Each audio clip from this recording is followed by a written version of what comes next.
We'll take a look now at what happens when the light is behind the object. So again, we'll start with our eye level, a third of the way up on the page. And our vanishing point in the middle, one to the left, one to the right.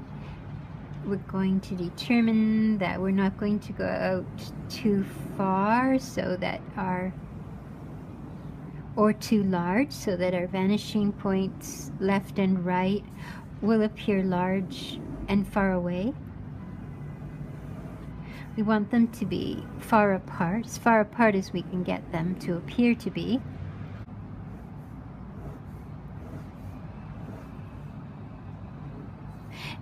I'm going to make them a little bit smaller as well, so that I have room for the shadows that I'm anticipating coming forward,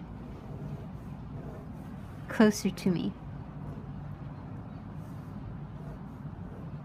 Don't forget to put in the hidden parts as well. So both the front part of my 1-point box and the back part of my 1-point box are facing me squarely, so I don't need perspective for them. And I'm confident that my vanishing point gave me the right size for that same box, just a little bit further away. Now again, I'm going to try to get my 2-point box in accord with my 1-point box.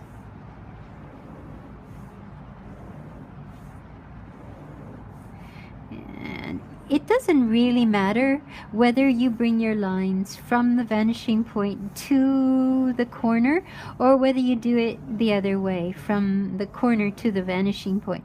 Whatever your handedness tells you to do, that's what you should do. Even if it means turning the paper upside down, then that's what you should do. And I'm going to just take a guess at how wide to make it. And this is more of a rectangle than the other box, maybe.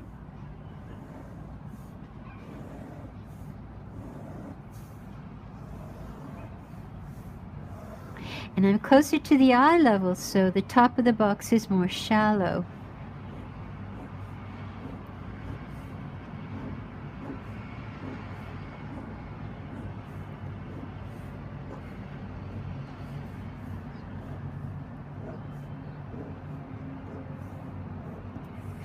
Okay, now I'm going to put my light source back here. This time I'll put it almost directly in line with our...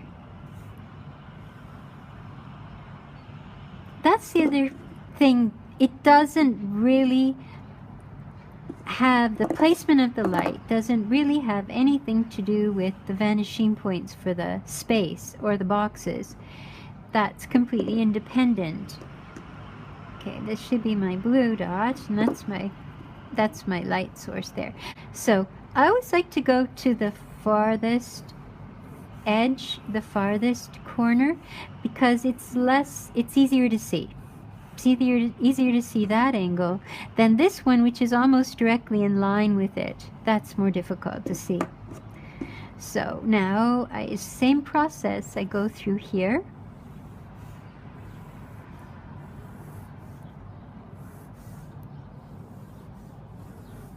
Now, given everything I learned from the last two exercises, I could now complete that.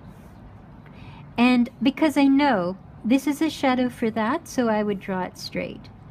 And I'd be able to just rely on this angle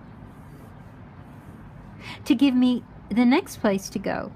But we might as well follow through and prove once again what we already know, that the shape of the shadow, the length of it, needs to be determined, but the shape of it, we can rely on the shape of the actual box to give us the shape of the shadow. So now this, if I project this is inside the box, so that means I don't see that shadow at all. But if I do this one, it goes outside the box. So I do need to do this hidden corner. Another argument for making sure you draw those inside lines. Okay, and that's going to end up there. Now I'm going to just check to see if what I suspect is true is already true. And it is. This lines up with this vanishing point. So that gives me the shape of this when I join these 2 points up. So there's our shadow for our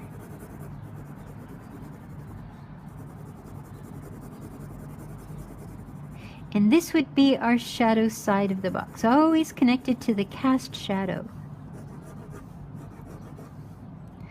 And this box, same idea. I'm going to project from this corner. This is the easiest one to see, so I might project that one first. Now, often people project all the bottom ones first, then all the top ones, and it's very confusing. So I would recommend that you do it just this way, one at a time. There's where that one crosses, and I'll do this one now. Oops. You have to be careful not to do what you think is the right one. You've got to be careful. Now, I should be able to use this vanishing point to join these, and I pretty much can. If I were just joining them by eye, I'd have gotten the same angles. What I'm trying to convey, I hope that's coming across, that this will save you much time, and it will allow you to make your shapes bigger on the page, because you don't have to do all this mapping. You just know, if you do enough of this, if you do this over and over and over again, you'll know what angles to give your shadows. So here we go. This I could have almost used to do this, but this is probably more correct, actually. So that's how I drew that line. Now this whole area is the shadow for this side of the box.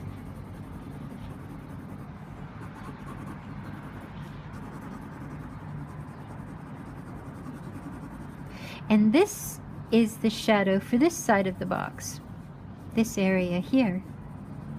What about the front? We better do that hidden one. I didn't put that in, so we better put that in. So it's there.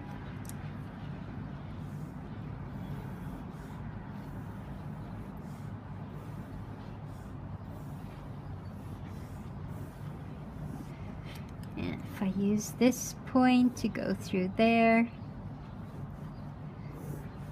it's there. So now I just have to join this up with that, and I could easily use this vanishing point to do that. So that's the other side over here, just a smidge. And it would give you an accurate depiction of what happens when the light source hits the floor. Remember, this is where the light source hits the floor, but that's the actual light source. That's what happens.